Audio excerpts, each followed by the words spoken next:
Smart 24, driving business.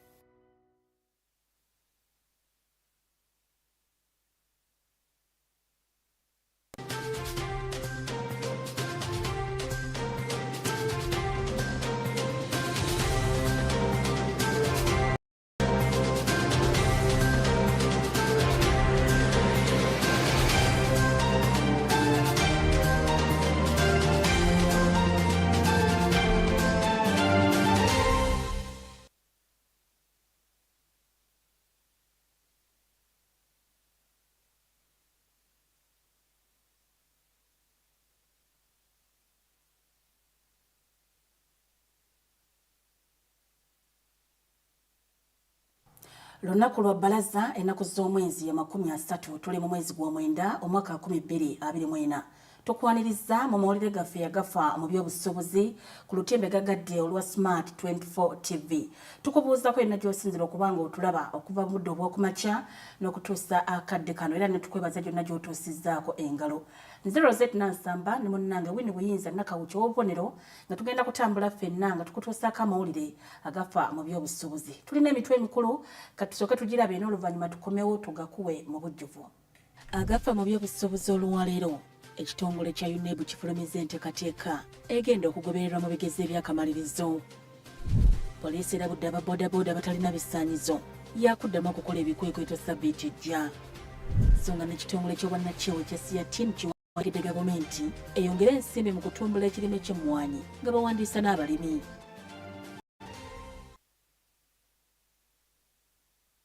Nyongera okukwaniriza amawulire gaffe agafa mu by'obusuubuzi era ng'okyali ku lutimbe olwa Smart 24 TV. Tutandise n'ekitongole ekivunaanyizibwa ku bibalo mu ggwanga ekya UBOS nga kino buli nkomerero ya mwezi kifulumya alipoota ekwata ku miwendo gy'ebintu nga bwe gitambudde omwezi ogwo. Olunaku olwaleero bano bafulumizza alipoota ku bintu nga bwe bitambudde naddala mu katale egy'obigula okumanya nga bbeeyi yabyo bw'ebadde omwezi guno ogw'omwenda. Bano balaze nga bbeeyi y'ebintu ebimu mu ggwanga nga muno mwe muli emmere ng'omuceere, amatooke n'ebirala nga kw'otadde n'ebikozesebwa ebirala ng'amanda bwe byeyongedde. Era ne basaba abantu okufuba nnyo okulaba nga bakekkereza wamu n'okukozesaamu ebintu ebirala ebyandiba ku layisi okusobola obutayonona nsimbi nnyingi.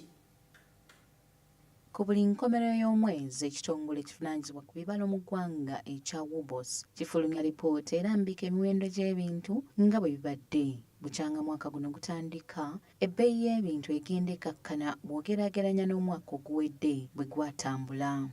Kubanga ery'emyezi 12 etumazeeko kitegeeza nga tutunuulidde ebbanga okuva Septemba gw'omwezi ogw'omwenda 2024 okugeraageranya ne omwezi ogw'omwenda mwaka 2023. Bwe tutunuulira ebbanga eryo emiwendo kati giri kutwaliza awamu ebitundu 3. Bw'ogeraageranya byali ku bitundu 3 n'obutundu 5 omwezi ogw'omunaana. Nga kino kyasingira ddala okuva ku kibinja kipita kowa ekiri ku bitundu 3 n'obutundu 7 kuva byali ku bitundu 3 n'obutundu 9. Okusinziira ku Godfrey Magoma omwezi guno ebbeeyi y'emmere ng'omuceere erinnyeemu n'ebitundu 7 n'obutundutundu 7 ku buli 100 bw'ogeraageranya n'omwezi oguwedde ku bitundu 5 ku buli 100. Ennyaanya n'obutungulu nabyo birinnyeemu, emboga, lumonde n'ebirala.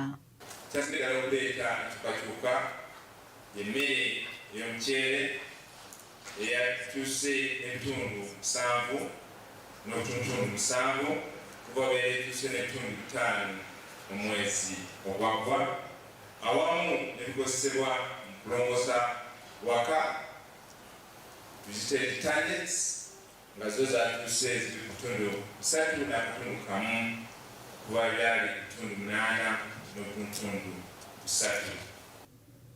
Okusinziira ku bakugu mu bibalo, Bannayuganda batasobola bbeeyi ya mmere erinnye okugeza amatooke bandigyewaze okusinziira ku nsimbi ze balina ne bettanira emmere endala etalinnye bbeeyi. Okulinnya ku bintu ebimu naddala nga emmere y'amatooke, amanda n'ebintu ebirala ebirinnye. Ffe okunoonyereza kwaffe kuba wa kufaananyi naawe okwetegeka okusinziira ku bajeti yo oba ensawo yo n'olaba kiki ky'olina okukola. Ensawo yo neesobola okugula ebimala amakaago.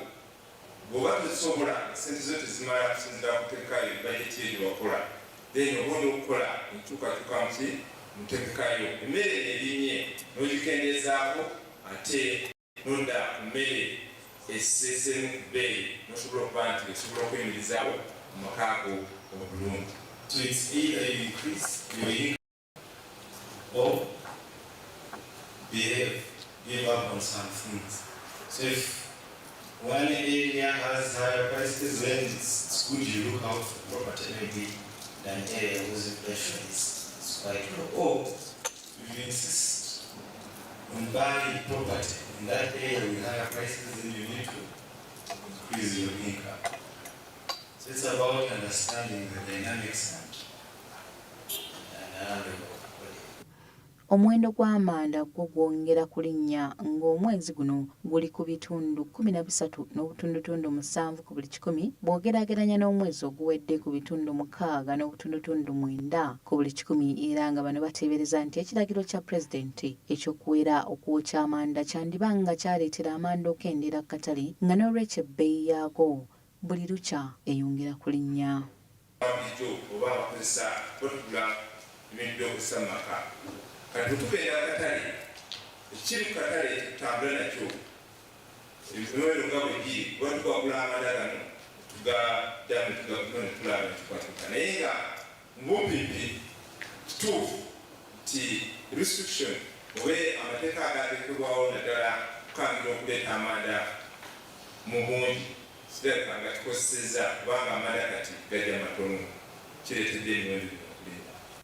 Ekitongole kino era kyakufulumya ebyava mu kubala abantu ebyenkomeredde ku Lwokuna lwa Ssabbiiti eno omwezi w'ekitongole bw'ategeezezza. Based on the census roadmap, the Bureau is now ready to release the final results of the National Population and Housing Census 2024. The Bureau has set Thursday, 3rd October 2024, to disseminate Census 2024 main report. This is in line with the census roadmap that was also launched by His Excellency in December 2023, but is also hinged on the promise that was made by the Census Commissioner, Dr. Chris Mukiza, during the launch of the preliminary results on the 27th of June 2024. Samlanifa, AGAFA, MUBYOBUSUBUZI.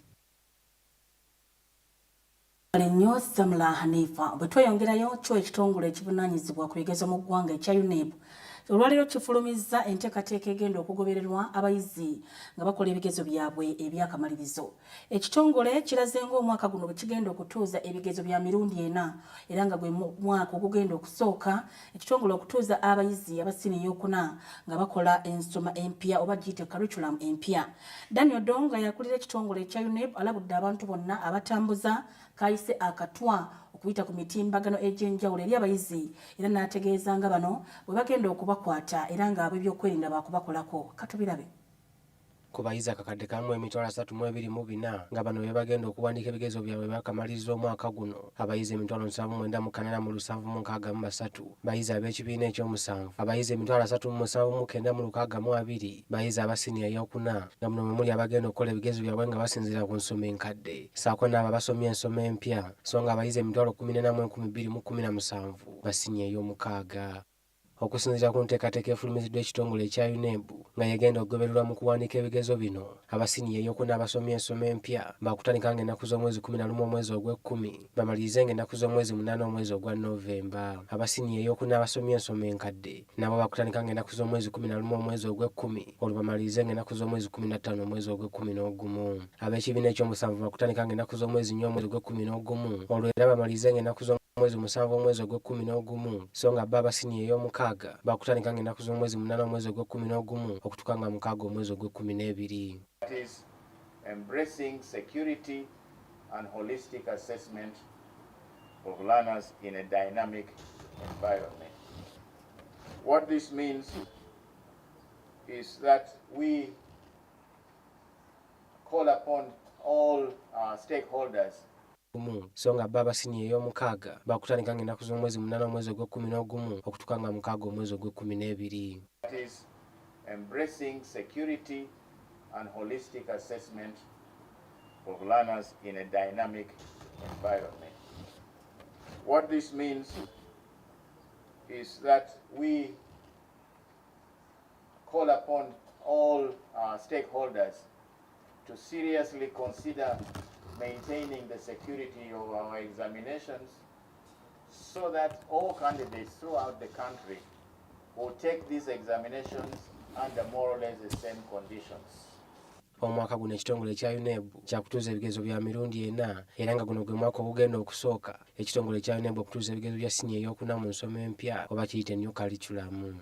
So unlike in the previous years when we have administered 3 sets of examinations, this year we are going to administer 4 sets of examination. That is the primary living examination, as usual. The Uganda Certificate of Education examination will have 2 sets. The new curriculum, and then we will also have what we have called the transition examination, which examination has been prepared to give an opportunity for those who sat the 2023 examination but would have wished to repeat, and those who may have missed that examination for various reasons. Because of the differences between the 2 curricula, the board felt it necessary to give an opportunity for that group of persons. Okusinziira ku ssentebe w'ekitongole kino Daniel Dongo, abayizi abagenda otuula emigezo by'akamalirizo omwaka guno omuwendo gweyongedde n'ebitundu 7.8 ku buli 100 bw'ogeraageranya n'abaatuula eby'omwaka oguwedde. A very significant increase in candidature at the Uganda Advanced Certificate of Education this year. We have registered a total of 142,017 compared to last year's candidature, which was 110,579, reflecting a huge increase of 28.4%. At PLE, we have registered an increase of 6.6% in candidature, and while at USCE, we have also registered some increase in candidature, which you will see when you get the statement. Kyokka nalabudde abantu abatandise okusaasanya ebigambibwa okubeera ebigezo oba biyita akatwa ku mitimbagano era asinzidde wano n'asaba abantu obutabigenderako kubanga bulimba obujjudde emirimu. Even this year, we already know of fraudsters that are already circulating information on social media and on certain WhatsApp groups, telling the gullible members of the public that they already have UCE examinations, even though some of the papers have not even been printed as I speak. But these people already have them, according to them. And they are asking for money to be sent to certain accounts. They already have UCE, and that they are also preparing to supply PLE. So we would like to warn members of the public, please ignore these. These are fraudsters who are out to cheat. And also, we have already alerted our security teams to be on the lookout for these fraudsters that are deceiving our people. Ronald Chiwesi, Smart 24 TV, AGAFA MUBYOBUSUBUZI. Abayizi mwenna abagenda okutuula ebigezo by'akamalirizo omwaka guno tubagaliza birungi byereere naddala okuviira wano ku Smart 24 TV. Nga Uganda yeetegekera okukwata oba okujaguza olunaku lw'ensi yonna olukwatagana ku kirime ekimwanyi bo ab'ekitongole ky'obwannakyewa ekya Sept mu Uganda baagala gavumenti etunuulire ensonga y'ensimbi eziteereddwa mu kutumbula ekirime ky'emmwanyi so nga era eyingire mu nsonga y'okuwandiisa abalimi b'emmwanyi ng'okumu ku misoso egyateekebwawo akatale akamawanga ga Bulaaya. Bano bakwanjula n'ekiteeso kyabwe mu Paalamenti olunaku olw'enkya okulaba nga bongerwa ku nsimbi so nga nakitegeerekese nti abalimi abasoba mu 7,500 be basuubirwa okwewandiisa mu nteekateeka eno Sept gyewumyemu omutwe. Uganda y'emu ku mawanga ku lukalu lwa Africa ageesigamye ennyo ku by'obulimi era ng'ekirimu eky'emmwanyi kye kimu ku bikyasinze okukwatirira ensawo y'eggwanga. Kinajjukira ng'omwaka oguwedde kino kyakola ebitundu 7 ku 10 ku byenfuna by'eggwanga so nga amaka agasoba mu kakadde kamu mu emitwalo 800 ge gasobodde okuganyula mu mmwanyi eno. Wabula gye buvuddeko omukago gw'amawanga ga Bulaaya gwavaayo ne guteeka emisoso ku birime eby'enjawulo omuli emmwanyi eziva ku lukalu lwa Africa okusobola okutaasa obutonde bw'ensi. Egimu ku jjo kwe kulaba nga buli mulimi wasimbye emmwanyi tewasooka kutemebwa kibira okuva mu mwaka gwa 2022. Singa kino kiba tekikoleddwa, emmwanyi ya Uganda si yakugenda ku katale k'amawanga ga Bulaaya, ekintu ekizza ebyenfuna emabega.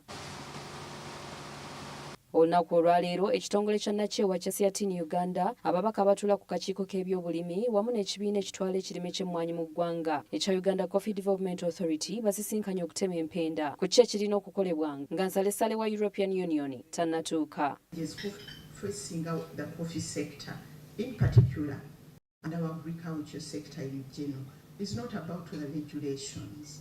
In fact, the regulations are just putting a torch on our production, that we need to reorganize our production. You know, it's not organized. We are not putting enough resources in the Ministry of Agriculture, in UCDA. We are not putting enough effort in organizing our agriculture. So Ku mbalirira y'omwaka gwa 2024-2025 ebyobulimi byaweebwa akasekamu n'obuwumbi 6 nga ku zino ekitongole ekivunaanyizibwa ku balimi b'emmwanyi ekya Uganda Coffee Development Authority kyafunako obuwumbi 2.5. Kino kyawaliriza ababaka abatula ku kakiiko k'ebyobulimi okuvaayo okwemulugunya oluvannyuma bano era baayongera obuwumbi 13.9 okusobola okuddukanya emirimu kye bagamba nti era tezimala. Wano omubaka omukyalo Walira ate nga ye ssentebe w'akakiiko k'ebyobulimi mu Paalamenti Linda Auma Agnes wasinzidde n'asaba gavumenti okubongera ensimbi basobole okusomesa abalimi b'emmwanyi ku butya basobola okukuuma obutonde bw'ensi.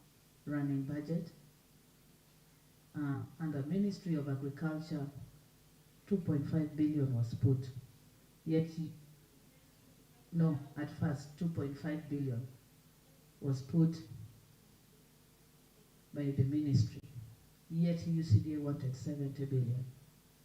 But as a committee, under unfunded priority, we tried our best to increase it to 13.9 billion. This is not enough. Yet, we have a deadline. We are again pushing that in case, and I know UCDA will give us how far they are going to push, because for us, we push as a team.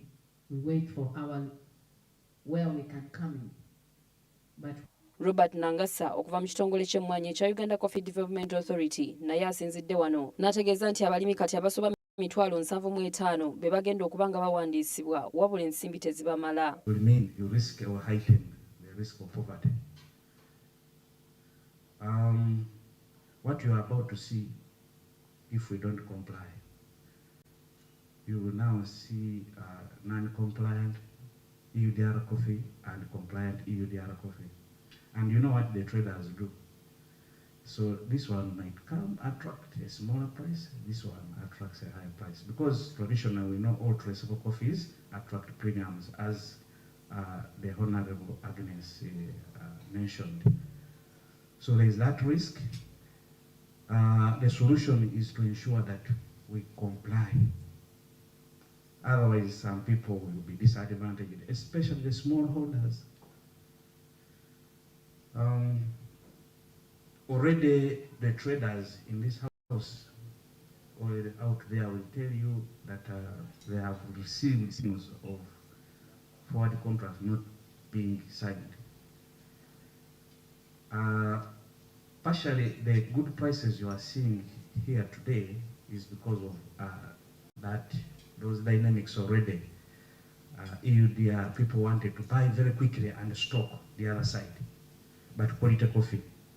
And you know, Ugandan coffee is very, it's very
naddala okulaba baani abo abatafunye zino permits. Ijjo tubadde twenforcinga abakolesa elements naye nga tutagetinga abavuzi ba pikipiki.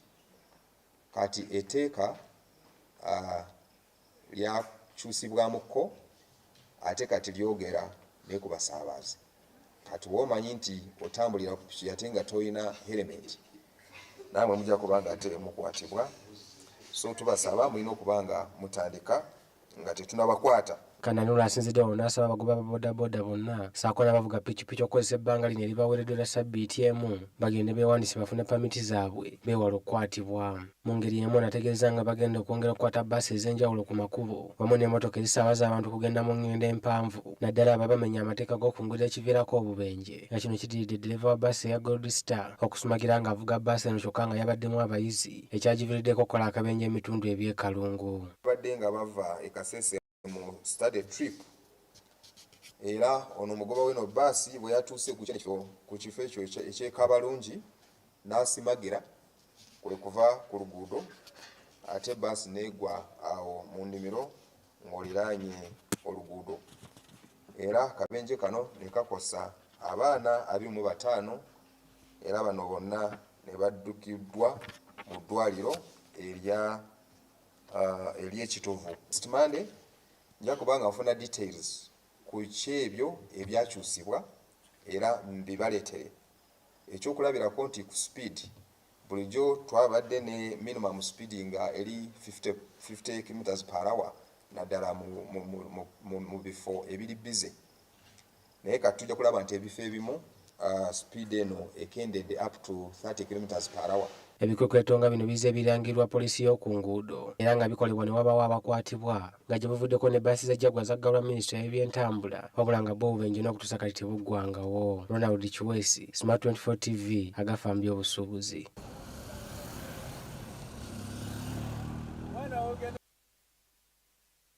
Webale nnyo Ronald Kiwesi wamu n'emboozi eyo kkiriza tugendeko mu kuwummulamu katono bwe tunaba tukomyewo tugenda kutuusa ku kitundu kyaffe ekyokubiri eky'amawulire gaffe yagafa mu by'obusuubuzi.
Smart 24, driving business.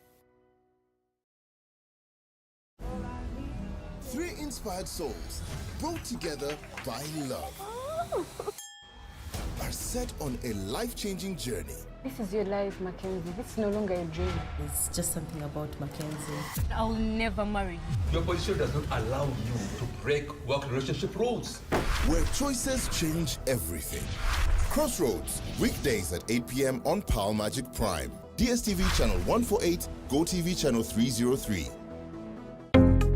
Oli mukyala munna bizinesi era oyagala bizinesi yeekulakulane. Gavumenti ya Uganda ekuleetedde ssente za GROW era nga weewola okuva ku bukadde buna okutuuka ku bukadde 2 n'osasula mu bbanga lya myaka 2 ate nga gw'asasula mu budde olinna mukisa ddala. Eri abakyala abanoonyi b'obubuddamu nammwe abaliko obulemu enteekateeka eno egenda kubakolako mu ngeri ey'enjawulo. Okumanya ebisingawo tuukirira Post Bank, Equity Bank, DFCO, Centenary Bank, Finance Trust Bank ne Stanbic Bank oba genda ku mukutu gwaffe ogwa www.grow.go.ug oba okujja ku ofiisi za PSFU ku Kyaddondo Road e Nakasero ku kizimbe kya Trust Tower omwaliiro ogusooka oba okuweereza obubaka bwa WhatsApp ku nooti 7623 3 nooti 4961. Omukisa guno gw'abakyala bonna okwetooloola eggwanga era ng'enteekateeka ya GROW evujjirirwa banka y'ensi yonna n'eteekebwa mu nkola minisitule y'ekikula ky'abantu ne Private Sector Foundation Uganda.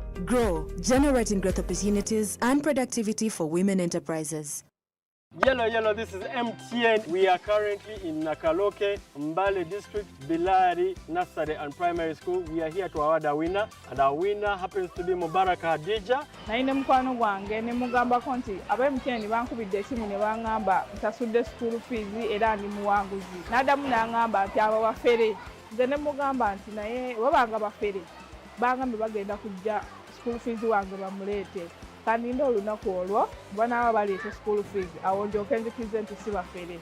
Abazadde abali eyo mbagamba beeyongere okukozesa MTN Momo okusasula school fees w'abaana baabwe bajja kuba bawanguzi nga nange weempangudde olunaku lwa leero. Abantu bawangula *165*80# osasule school fees. Kozesa ne Momo app osasule school fees. Together, we're unstoppable. For those who have been following TechBite, we have been talking about the Neuralink some months ago, and we are back to talk about the approval. Now, Elon Musk's Neuralink is recruiting patients for its first human trial. Now, what are the key points to take away from this TechBite? One is that the neurotech startup Neuralink has received approval to begin recruiting patients for its first in-human clinical trial. 2, the company is building a brain implant that aims to help patients with severe paralysis control external technologies using neurosignals. 3, the initial goal of the BCI is to grant people the ability to control a computer cursor or keyboard using their thoughts alone. Now, Neuralink wrote this in a very big blog post. Now, point number 4 that is very key to my tech lovers is that the neurotech startup Neuralink will begin recruiting patients for its first in-human clinical trial. The company announced this just in this month in a very big blog post. Now, Neuralink said that it is officially seeking patients since it has received approval from an independent institution review board and a hospital site. Its next step is now to move to the market. It's going to have a very long road to the market, and it comes after the startup recently receiving approval from the Food and Drug Administration in May to conduct its first in-human clinical study. Patients who participate in the trial will have to undergo invasive brain surgery.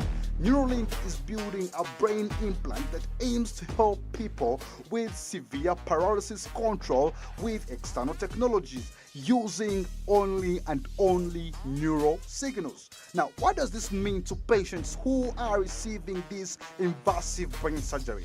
One, it means that the patients with severe degenerative diseases like the LLC could eventually regain their ability to communicate with loved ones by moving cursors and typing with their minds. Imagine someone typing with their mind. What a wonder Elon Musk has done. Now, the initial goal of BCI is to grant people the ability to control a computer cursor or keyboard using their thoughts alone. The company said in the blog post that the Neuralink did not immediately respond to the request for the comments. Now, interestingly, as we conclude, is that the Neuralink is part of the emerging brain-computer interface, which centers on systems that decipher brain signals and translate them into commands for external technologies. Several companies have developed promising systems that they hope to bring into the market, but Neuralink is perhaps the best known name in the space due to Musk himself, who is the CEO of both Tesla and SpaceX. Now, as of September, no BCI company has managed to clinch the FDA's final seal of approval, but we are receiving the go-ahead to recruit for a study with human patients. Neuralink is now one step closer. Goodbye, my tech lovers. Until we meet next time.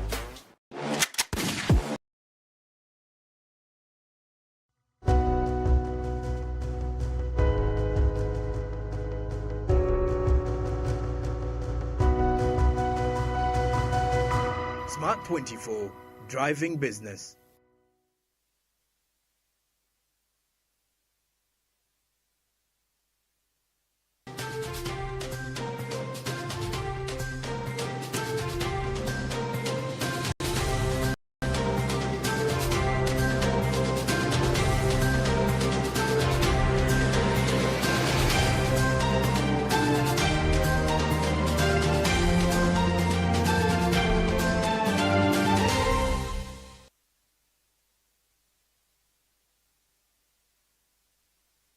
Kulikayo nnyo mukuumulamu okwo tukyagendera ddala mu maaso n'amawulire gaffe agafa mu by'obusuubuzi.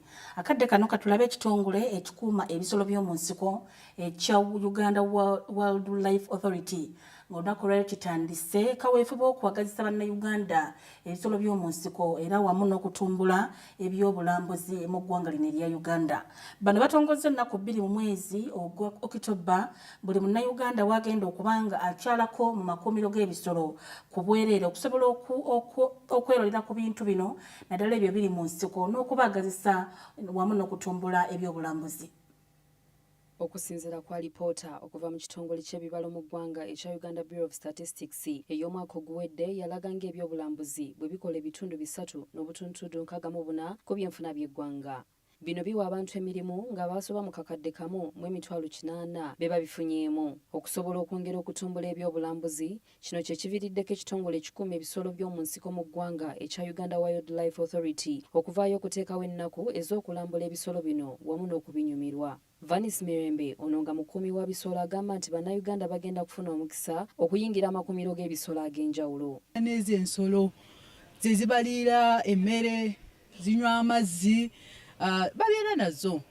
Kati luno olunaku twalubawadde bagendeyo balabe ebibeera mu malindiro kubanga si byabazungu abava ebweru nti bazikulaba amalindiro gano amalindiro n'ensolo zonna z'Abannayuganda.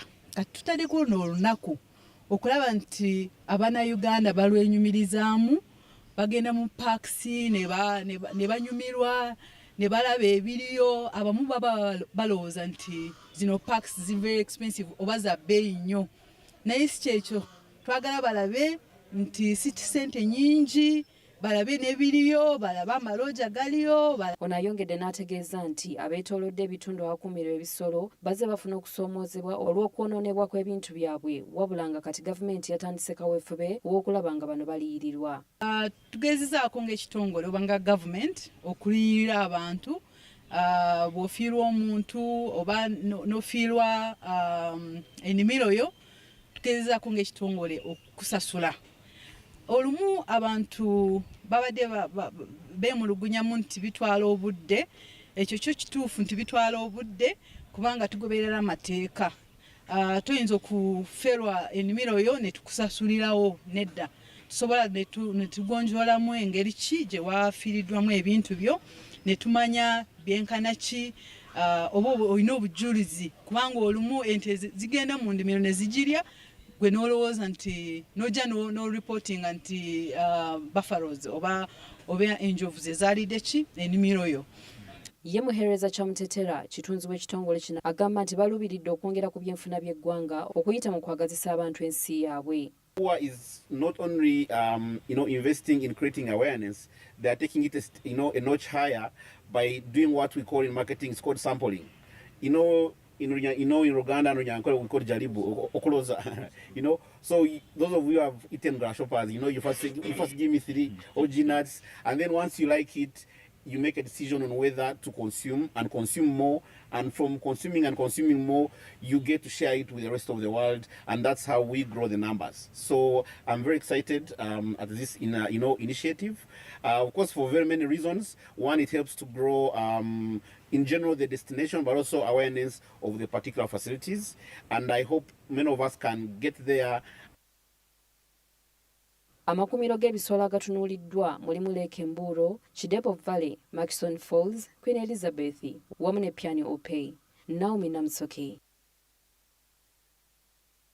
Ate bwe tulaba ku by'emizannyo obukadde bwa $1 obusoba mu 100 bwe buteereddwa mu muzannyo gwa golf ow'abaana bato nga kino kikoleddwa okwagazisa abaana bato omuzannyo guno kibayambe okweyongerayo wamu n'ebitone byabwe. Ekiruubirirwa kwe kulaba ng'abaana bonna ku lukalu lwa Africa beenyigira mu muzannyo guno gwa golf era nga basuubirwa bonna okwetaba mu mpaka eza golf ow'amawanga gonna. Bino bibadde mu nsisinkano y'abatendeka abaana aba US Kids Golf wamu ne banka eya NCBA.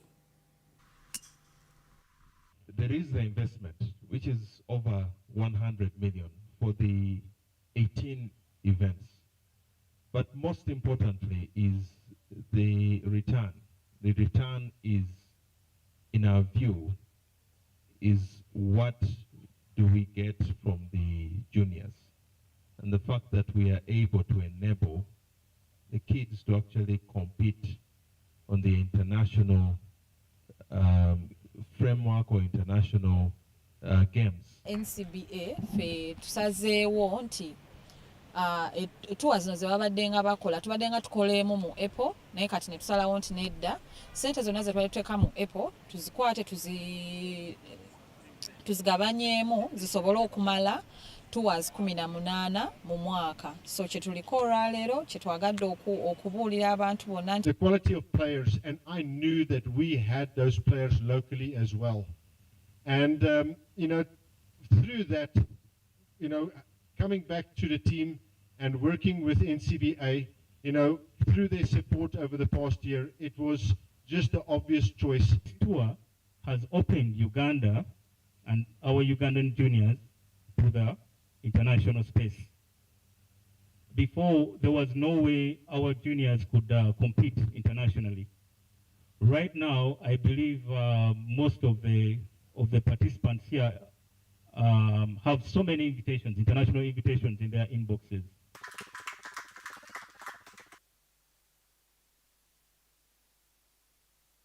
Akadde kano twagala tulabe ate akatale k'emigabo nga bwe kayimiridde olunaku olwaleero nga tutunuulira kampuni ezaffe ezawano eza Uganda mu tukuzigirira oteekemu ensimbi zo osobole okuzinoga mu biseera ebijja eby'omu maaso. Tulina kampuni nnyingi nga bulijjo bwe tuzikulaga wabula ng'ekyenjawulo nti buli lunaku emigabo gyongera kukka era nga muno osobola kuteekamu bulungi ensimbi zo ate n'osobola okuzinoga mu biseera ebijja mu maaso.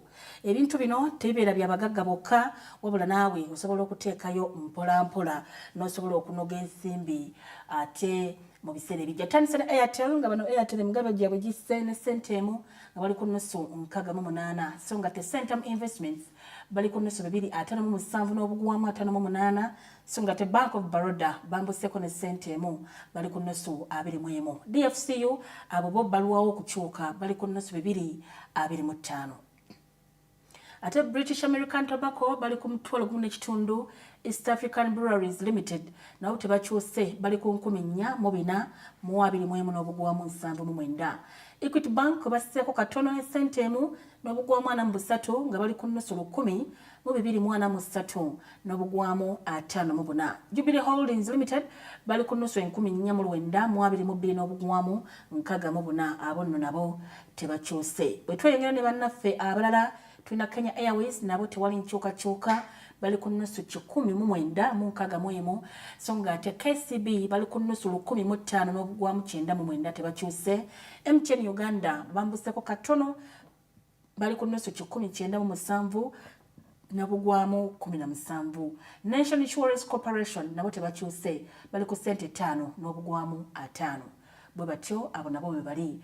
National Media Group bali ku nnusu 435 n'obugwamu obutundutundu 2. New Vision Limited nabo tebakyuse bali ku nnusu 53. Stanbic Bank Uganda basseeko katono bali ku nnusu 44 n'obugwamu 71. Quality Chemical Industries Limited abo nabo baliwo okukyuka bali ku nnusu 55. Abo bwe bali. Uganda Clays Limited bali ku ssente 9 n'obugwamu 10 so nga ate Umeme nabo baliwo okukyuka bali ku ssente 43. Bwe batyo naye bw'ojja okubafuna gwe yeetaaga emigabo ate otereke ensimbizo bw'onoozinoga mu biseera ebijja mu maaso. Bwe tweyongerayo mu mawulire gaffe agafa mu by'obusuubuzi tugenzeeko mu ggwanga erya Zanzibar ng'eno ebikolwa eby'obumenyi bw'amateeka byeyongedde okuviira ddala wansi ku byalo paka mu bibuga. Eno kino kivudde ku kitongole ekya poliisi obutaba na mafuta era ng'embeera eno yeeraliikiriza abaka ba palamenti ne batuuka okuteeka gavumenti ku nninga esobole okufulumya ensimbi era ekitongole ekya poliisi basobole okufuuza ebikolwa byonna ebikyamu mu bitundu byabwe. Ababaka ba palamenti mu ggwanga lya Zimbabwe balaze obweraliikirivu olw'ebikolwa eby'obumenyi bw'amateeka okweyongera olw'ekitongole kya poliisi obutaba na mafuta.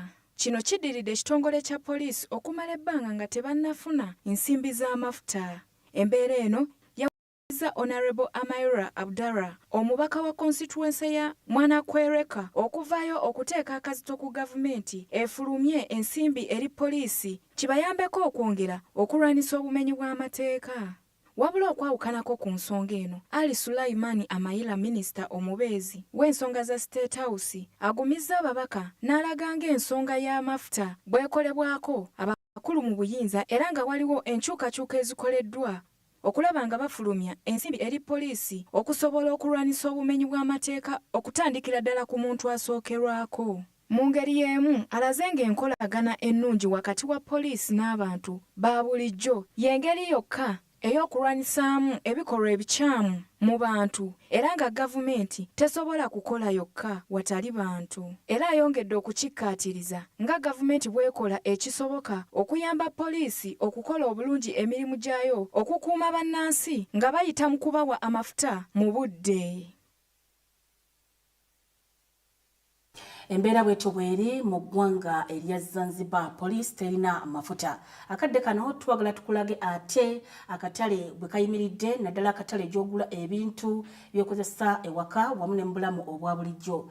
Gwe musuubuzi wamu naawe agula ebyawaka osaanye ate otunuulire emiwendo gino nga bwe gitambula mu butale obw'enjawulo. Tetunuulira Kampala yokka wabula tutunuulira n'ebitundu by'eggwanga eby'enjawulo.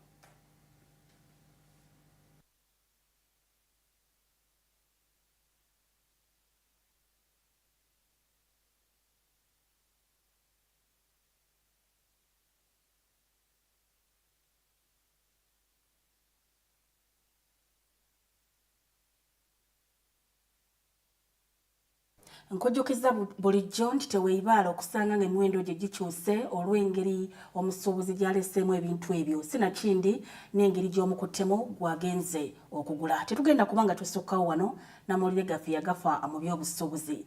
Njagala kusuubiza nti byonna ebisinga obisange ku mikutu gyaffe egya social media ku YouTube, Facebook, Twitter, X wamu ne TikTok wonna ojja kusobola okutufuna bulungi. Bw'oteekamu Smart 24 TV buli kimu ojja kifuna bulungi. Mbadde Rosette Nansamba wamu ne munnange Buni Buyinza Nakawuki obubonero era nga tukwagaliza ekiro ekirungi.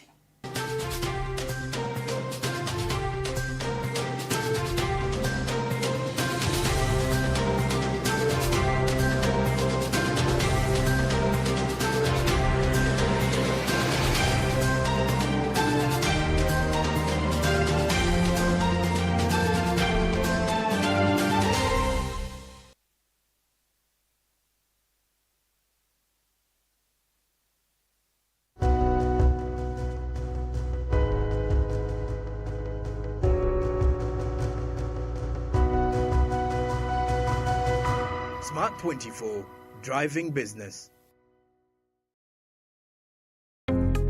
Are you a woman entrepreneur or a woman owning a business and looking for affordable financing to scale up your business? Look no further than the Grow Loan. Grow Loan targets female entrepreneurs nationwide. Key features include a minimum loan amount of 4 million and a maximum loan amount of 200 million shillings, a maximum interest rate not exceeding 10.5% per annum, a loan repayment period not exceeding 24 months. All Grow Loan borrowers must comply with the Grow Project environmental and social standards. Special incentives are available for borrowers that are refugees or from the refugee host communities, people living with disabilities, and women entrepreneurs from the underserved or minority groups. To apply, contact any of the 6 participating financial institutions. Contact us for more information or visit our website at www.grow.go.ug. The Grow Loan is an intervention under the Grow Project, a Government of Uganda project financed by the World Bank and implemented by the Ministry of Gender, Labour and Social Development and the Private Sector Foundation Uganda. Grow, generating growth opportunities and productivity for women enterprises. Abantu bangi bafiira mu bubenje buli wiiki batugamba basoba mu 7 oyagala okunnyonnyoka ekiviirako ekyo program vumbula ekidduka kyo omuntu atudde munda those are safety belts kisinga emmotoka efuna obuzibu ofuna instant braking kati bw'oba ontudde mabega nze nsibye omusipi fe ab'emaaso nze driver nenkola instant braking nga gwe tosibye w'emabega olaba w'oyitawo n'otubuukira n'okuba omutwe mu ndabirwamu omuntu yenna buli owulira nga emmotoka yeefunye enkenyera n'obuzibu tetambula bulungi etambula ekoona tesiba obuvunanyizibwa twala emmotoka mu garagi buli lunaku olwa Sunday essaawa 7 okutuuka ssaawa 7:30 neddibwamu ku lunaku olwokusatu essaawa 4 okutuuka ssaawa 4:30 ez'ekiro nange omuweerezaawo Davis Joe Eddungu ku Smart 24 TV kwe tuli ku DSTV tuli ku mukutu